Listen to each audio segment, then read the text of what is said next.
Hey, Cody, what's up, man?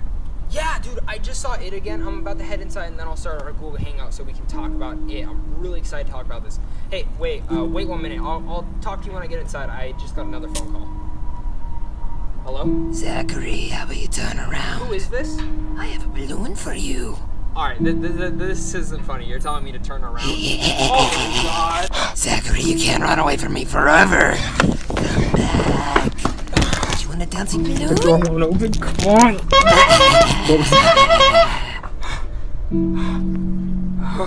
No. No.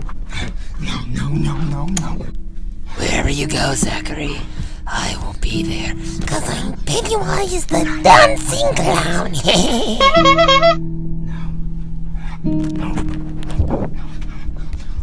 Cody. Man, I'm about to Google Hangout with you. There's some crazy stuff happening. I told you we were about to do this IT review, but something is here. That's me. Well, everybody, if you know me, you know I love Stephen King's It, I love the new adaptation, and so, what's the next logical step? Why not go deeper in depth with a spoiler review? And lucky enough, I found someone who is just as excited to talk about this as I am, so I have Zach Pope here with me today. Say hi to everybody, Zach. What is up, everyone? My name is Zach, and thank you so much for having me, Cody. I am so excited to talk about it. We have a structure, guys. We're ready to go. So, Zach, let's just get this thing started. So we both agreed pretty much that the thing that was lacking in the movie was the horror element, and yet that's going to be our number one topic. So let's start off with Bill Skarsgård as Pennywise the Dancing Clown. Zach, you start us off, bud. Alright, where can I start with this? Bill Skarsgård, I was really worried when he hopped on as being Pennywise, because I've only seen him in Hemlock Grove, and he was okay in there. I was really excited when they announced Will Poulter was going to be him, but then he dropped out and Bill Skarsgård came on. And I have to say, Bill Skarsgård, you outdid Tim Curry. And you did exactly what I wanted to see. You were the Pennywise from Stephen King's novel, and I found him to be just fantastic, Cody. Like, every single aspect of him, he brought the kookiness, the craziness, the scaredness, and he brought all the elements of Pennywise I wanted to see on the big screen. And I was so happy to see how Bill brought his interpretation to the screen. You know, I completely agree with you on that. We were actually talking about this beforehand, but this performance of Pennywise for me was like the transition from Jack Nicholson's Joker to Heath Ledger's performance as the Joker. It was that phenomenal. Bill Skarsgård's performance in this movie shocked me, it horrified me, and it's funny because when I read Stephen King's book, Pennywise to me was a creepy child clown, and that's what I got in this movie. Yeah, I totally agree. I mean, like, when you just see him, like, the stuff he does in here, because this is a spoiler review. I'm going to start spoiling some stuff. When he opened his mouth and ate Georgie's arm, like, at first you'd see, like, okay, he's this cute little clown, like, yeah, sure, he's in the cellar, his eyes are a little lazy, and then, you know, he starts, like, kind of wiggling, you hear a little jingle in his step, and I'm like, oh, I can dig that, I kind of like that, and then his mouth opens and bites Georgie's hand off, and then you just see the hand coming through and trying to grab him, and I mean, honestly, that's one of the best scenes, I think, in the whole film, just one of the best images of that hand coming out, but I mean, it's just all because of Bill's performance, his voice, and everything of that. Yeah, you know, and we'll get into this a bit later, but there are a few elements that make this movie, in my opinion, unlike the 1990 miniseries, very timeless, and Bill Skarsgård is one of those elements. And the fact of the matter is, one thing that I enjoyed that Andre Muschietti chose to do is that the fears in this movie weren't so much based around monster movies like The Creature from the Black Lagoon or The Mummy or those kind of horrific things. They were more personal, they were more deep down and more horrific to a person's psyche. Yeah, dude, and I actually really like that, because, like, in the miniseries, it was, like, monster movies that they had seen, and it was the same thing in the book, but when you see this, it's cool to see that they went with, like, the germaphobe, but then we go on to different kind of fears, and I think one of my favorite things was, especially at the end when they're all fighting Pennywise, when he starts flipping between them all. I thought that was awesome. And, I mean, when he flipped between the creepy lady, because, I mean, we've all seen creepy ladies in paintings before, and I thought that was cool, because I could really relate to that moment, because I remember one of my family members actually had this really creepy portrait of this lady, and every time I walked by it, I was like, oh, I don't want to see it, same as that kid. And I just liked how Pennywise used each person's fear, and I like all the little Easter eggs they shown at the end to relate back to the miniseries, especially with the like spider arms and the mummy. I thought that was awesome. Those Easter eggs in the movie were absolutely phenomenal. And that Bogart-like essence of Pennywise, the fact that he turns into whatever you fear the most, is what makes him my favorite creature, my favorite monster of all time. In fact, my favorite thing about Pennywise in this particular story is that, in essence, what I didn't really get from the book, but what I got from this, is that it showed that Pennywise is a survivor. There's a reason why he comes up every 27 years, because if he doesn't have a continuous food source, it honestly feels like he's gonna die. Yeah, I agree with that. That was really cool to throw that element in there. I think if I did have one complaint about Pennywise, it's not the performance, but it's one thing I wanted a little bit more about his origins, because I feel like some viewers, if they haven't read the book, they're going to be confused on the light in his mouth and why everyone was floating, and they gave tidbits to it and gave tidbits to his powers of how the parents can just turn a blind eye and not see their kids being tortured. And I thought they did cool elements of that, but I wanted a bit more because there's so much to that in the novel. And I'm hoping in the sequel we get that, and that one con about Pennywise will go away. But I really did like everything Bill did in this. I like a majority of everything with it. I just wanted a little bit more of that if I had any complaints about Pennywise. I agree with you on there. I wanted a bit more history too. Okay, now moving from the horrors that have to deal with Pennywise, there is something in this movie that I absolutely loved, and that's unlike the It miniseries, they tapped in to the horrors of humanity. Because the great thing about Stephen King's writing is he deals less with the supernatural stuff and shows you the horror of what people had to live with on a day-to-day basis. The stuff to deal with Beverly Marsh's father. He's an emotionally, physically abusive man who's keeping Beverly around as pretty much his plaything. Dude, I really like that part. I like how they showed it through most of each kid too. I mean, Billy, that one scene with Billy and his father, and seeing how much Billy just wants to find Georgie, and his father just freaking out, which his father, it made sense why his father would do that, because his father's in grieving, but I really like that aspect that they did that whole part in the movie. And also, like you said, with Beverly Marsh and her father, I thought that was fantastic as well. Seeing, like, yes, she is his plaything, and that's horrible to see, because that's what people actually go through. But I think the big element that a lot of people go through nowadays is bullying. And seeing how the bullies treated him and treated the other kids was horrible. I mean, when he cut the H in him, I was like, are you kidding me? Like, I was, one, insane to have seen that, but two, it's like, that's what kids go through nowadays, and I'm so happy they addressed that in the movie. Yes, I'm glad they addressed that too. And I'm going to get just a little bit personal. Number one, the reason why I think it's important that people learn about this stuff, even though it's uncomfortable to learn about, is the fact that when I was going to middle school, I had a very particular bully. His name was Chris. I remember 2 occasions, him and his gang of cronies, he would take me out back and they would beat me until I started coughing blood. So the whole statement that some people make that within Stephen King's context that these bullies are unrealistic, they're unrelenting. The unrelenting thing I agree with. Unrealistic, I just don't buy. Because there are kids out there like this. There are people out there like this. And although it's uncomfortable to see and learn about, it's important that we do know about it. Dude, I agree. I mean, if we're getting personal too, I had a bully too around freshman year, and it's hard to deal with that, especially when you feel like teachers and people don't really pay attention to it, and it's like you're just being hit on, and it sucks. And I'm, like I said, that's why I could really relate to here, and same as you can relate to these characters as well for many different reasons, because they're the Losers Club, and I feel like if I was in this town, I probably would have been part of the Losers Club as well. Yeah, no.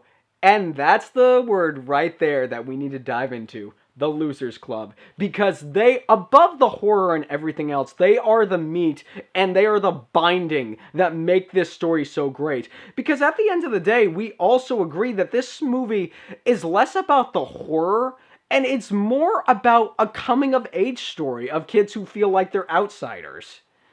Yeah, man, like, the Losers Club, like, this is a coming-of-age film. I said that in my review. This feels like very much a coming-of-age film with horror elements, and that's what I found to love about this film. The Losers Club, they're the heart of this whole film, and each kid is fantastic in here, where most movies, if they have kid actors, they're not good. But, literally, let's start going between each one. My favorite one was Richie. If I was in this club, I probably would have been Richie, played by Finn Wolfhard. Fantastic. And I was skeptical seeing Finn go in there, because in Stranger Things, he was this nice, cute kid who wanted to do everything. And then he starts sitting there and he's saying, "your mama" jokes and making fun of everyone that's in the group. But at the same time, he also has his own fears. And he's not as tough as everyone seems. But I mean, he's the one that gave everyone generally the most laughs in the theater. Yeah, I completely agree. Honestly, Richie, when I was in middle school, I was Richie Tozier. I mean, that's one of the reasons why I was picked on by the bullies so much, is because I couldn't keep my mouth shut. But this just shows how dynamic of an actor Finn Wolfhard is, because we have Stranger Things, and then we have this, and his characters in these two products are so different from one another that his performance is not only great, but every single one-liner he said landed, and it made the audience roar. Yeah, dude, especially the one, I think my favorite line he said was when Billy's being held by Pennywise. Pennywise is telling them, "go away, like, I'll leave you alone." And Richie, you think Richie, like, for a second is gonna leave. But no, he goes over, picks up the bat, and he's like, "you're gonna make me kill this fucking clown. You punched me in the face. Yeah, you made fun of me.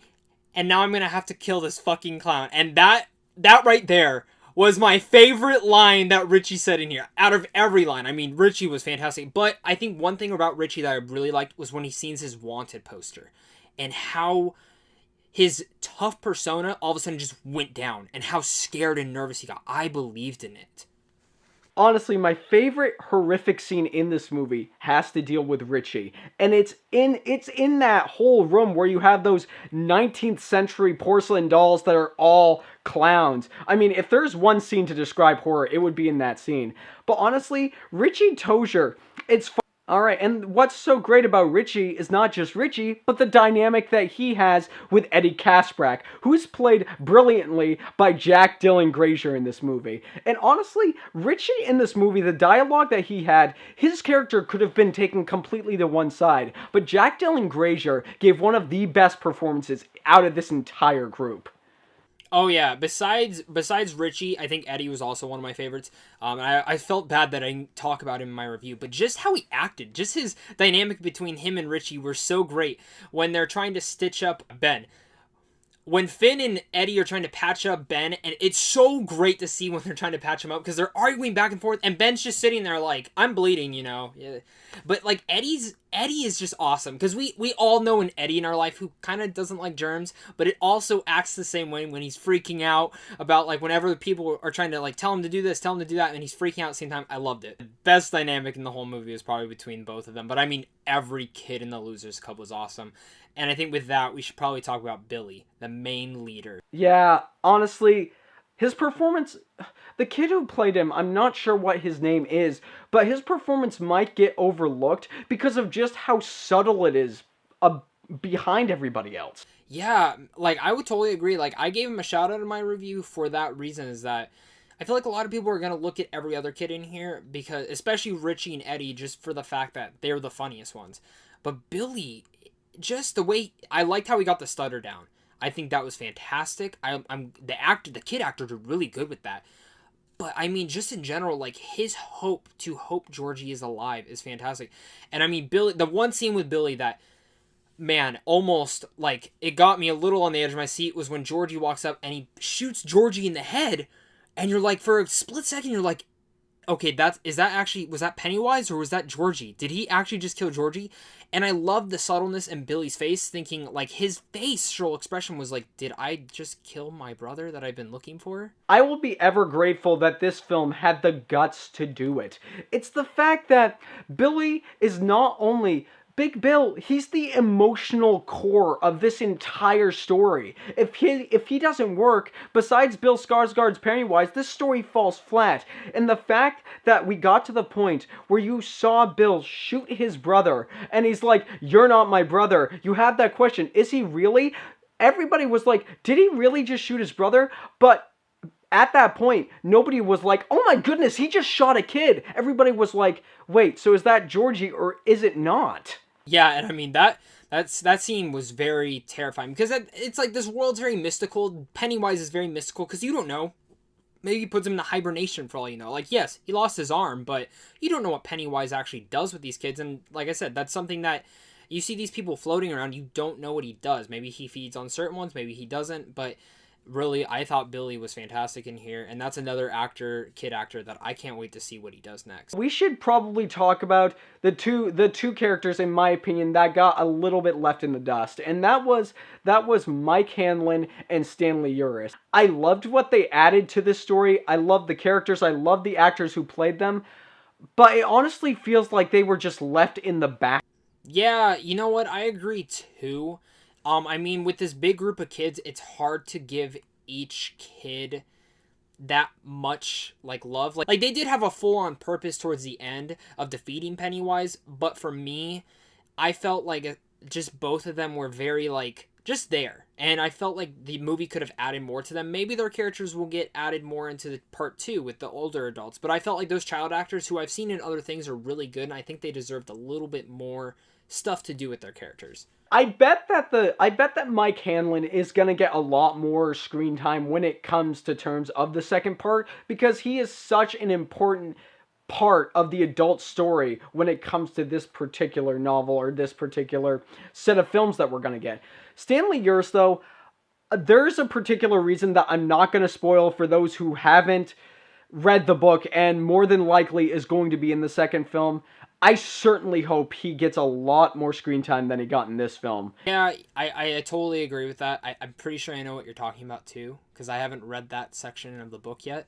But if I really just, I feel like in the next movie we're going to get more of Mike, a lot more.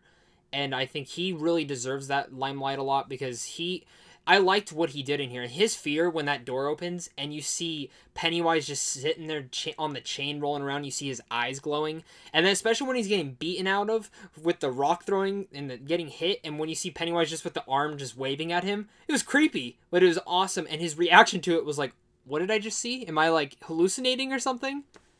Yeah, oh my goodness. When Pennywise waves that arm, it seems like Mike had the exact same reaction that the audience had when they saw it. It's just, this can't be real, right?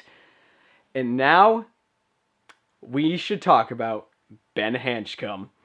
That kid, oh my goodness.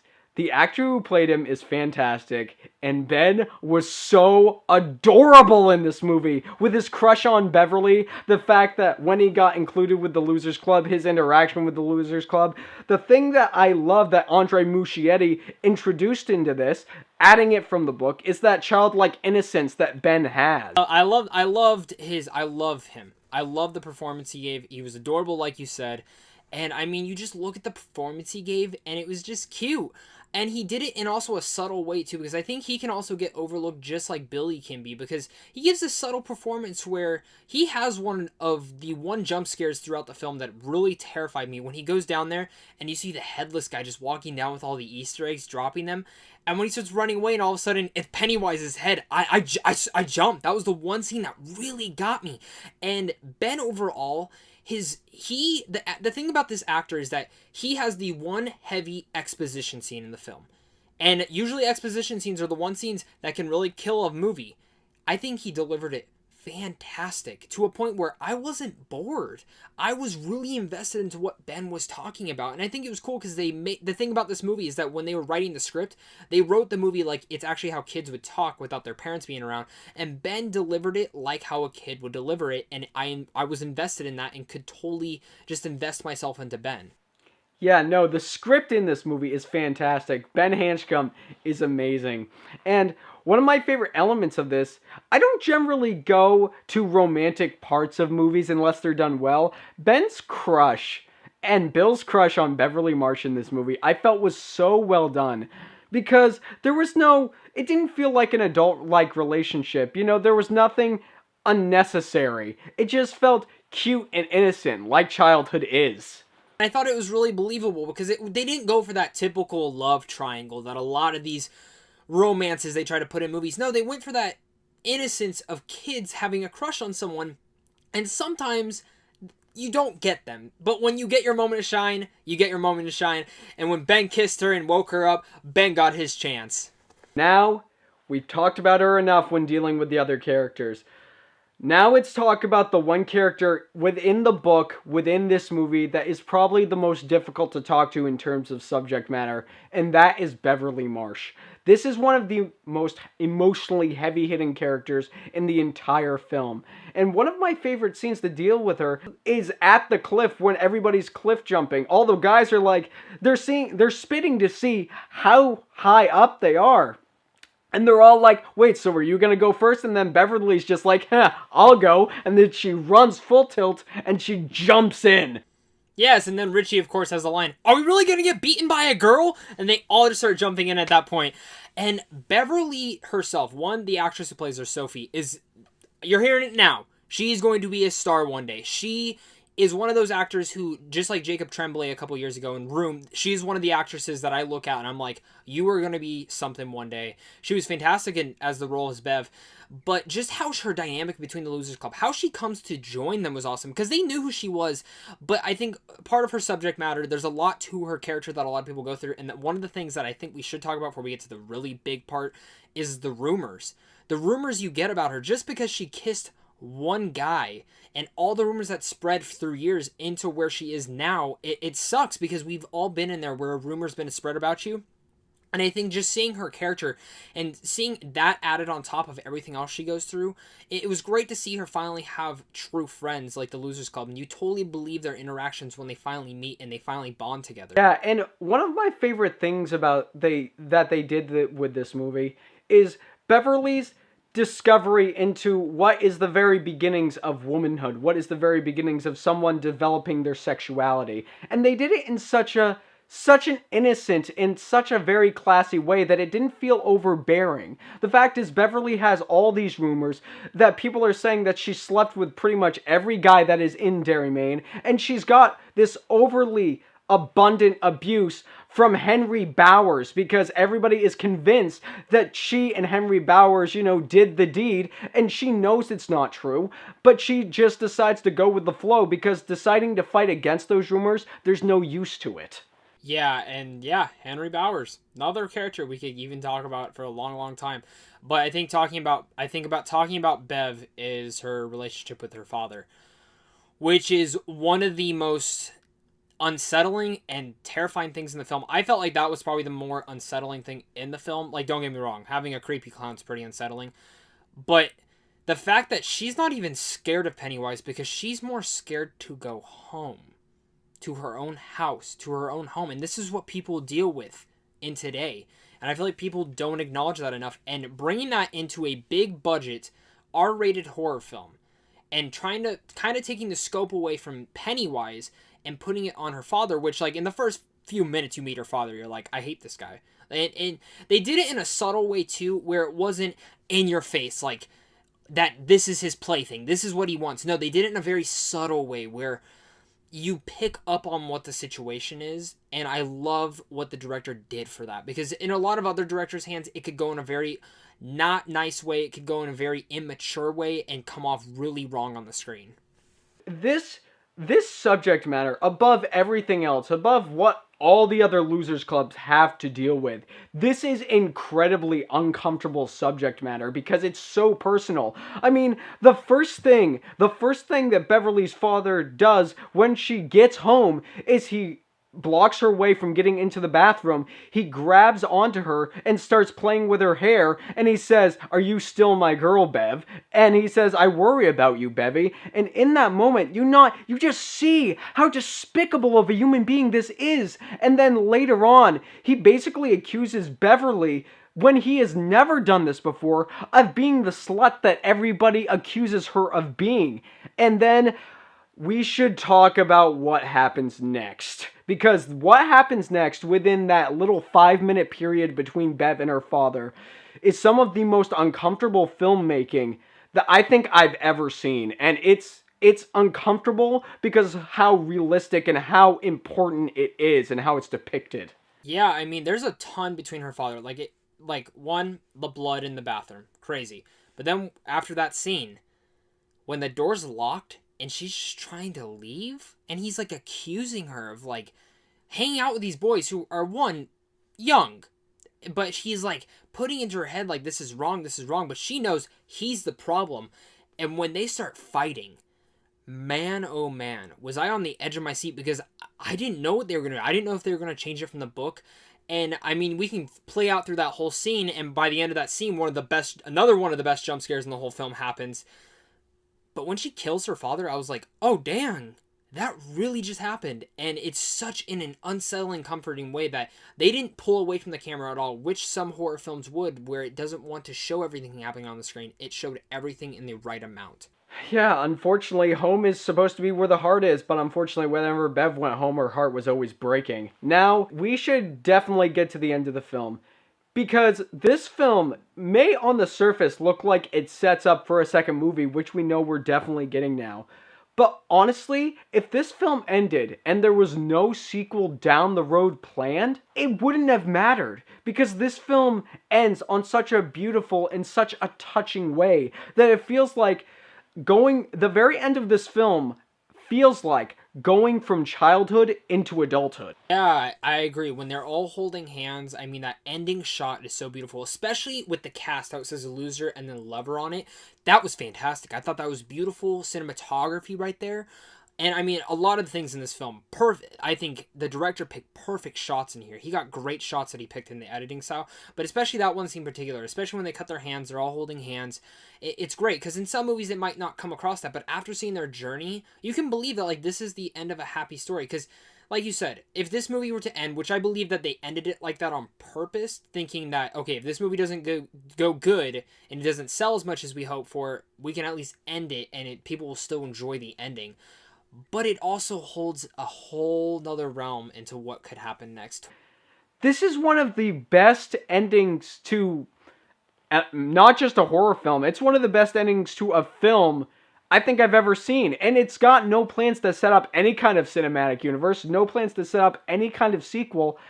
And honestly, I cannot express the words to how grateful I am that Andy Muschietti, the guy who's had one directorial credit before this, and that was Mama, that he directed this. Because you hear through interviews, you hear his words, that he has such a passion for this source material. And it shows. How he crafted this film shows. And it's what makes it my favorite film of the year, because the more and more I think about it, it just keeps getting better. Yeah, dude, honestly, every single time I think about this movie, I like it more. And every single time I think of scenes in the movie, it makes me want to go run out and go see the movie again, just for that matter. And yes, the director, I wasn't happy when he got signed on, because I didn't like Mama. I liked some of the directions he took, but I was very worried about what he was going to do with this movie. And I mean, I don't know why I was now after seeing the film. He made the film I wanted to see in every single way. Like I said, it could have been a little bit scarier, but he took... This is literally like a true love story to Stephen King's novels. He took exactly what you wanted from the books and put it in there in the best possible way, and took the things you didn't need and put new things in there that even made the movie better. Yep, and this is one of the finest adaptations of any novel, any Stephen King novel, period, I've ever seen. And I am so glad that Andre Muschietti is standing by to direct the sequel, because I don't want anybody else touching this source material. Honestly, the more and more I think about this, this might be my favorite Stephen King adaptation since maybe The Shining or The Shawshank Redemption. Yeah, I agree, and I feel like this is probably the most relatable out of any of Stephen King's books and movies, just because you are one of these kids. You know one of these kids in your life. Everyone grew up with someone like this in their life, or grew up as one of these kids. And you can totally relate to that. And I found that to be beautiful in the way the story was told. The script was written superbly. I absolutely adore this film in every ounce of the way. And I mean, I'm talking about a horror film. Who says they adore a horror film with a creepy clown? No one, but I am, and it's totally true. The great thing that this film does blends coming of age with horror very seamlessly, and it makes it something that transcends the horror genre, because it's not just a supernatural entity. It's about a group of kids coming together to get over their issues and try to fight their fears. Yeah, and that's one of the best aspects of this film is that they're fighting their fears. Not a clown. They don't even know what it is. And you know what? I really like throughout the film how they were actually calling it it. You know, some people would be like, clown. Yes, they did call it a clown sometimes, but a majority of the time they were calling it, because not all of them had seen Pennywise himself. That's just the image he puts on himself overall. And I mean, I can talk about this movie for days. Completely agree, but we could talk about this movie forever. But the thing I think we should talk about next is what we're hoping for the sequel, what we're hoping for It Chapter 2. Starting out, if there's one thing I hope that they do with Chapter 2, there is some things you cannot talk about when it comes to Chapter 1.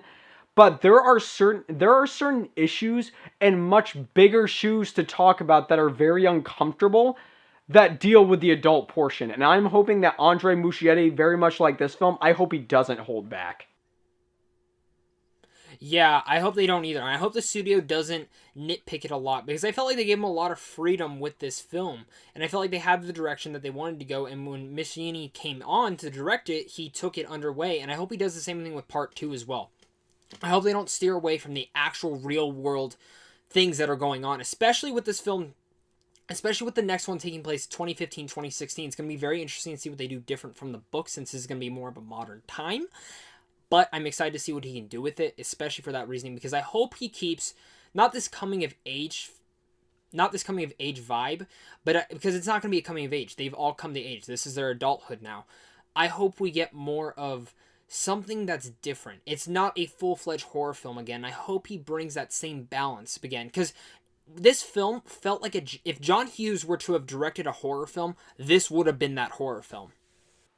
Yeah, there's one more thing I need to touch on, is the fact that there are certain elements, and that's one more thing I need to touch on, is the fact that what I'm hoping most of all when it comes to It Part 2 is that there are so many topics, be it domestic abuse, racism, bigotry. They can talk more expressly about those subjects, considering it's in 2015 and 2016 and those elements are still on.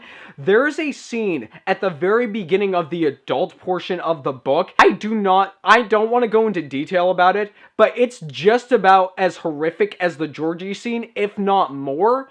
And it involves Pennywise, it involves the horrors of humanity in a combination, and it would be a great way to start off the sequel.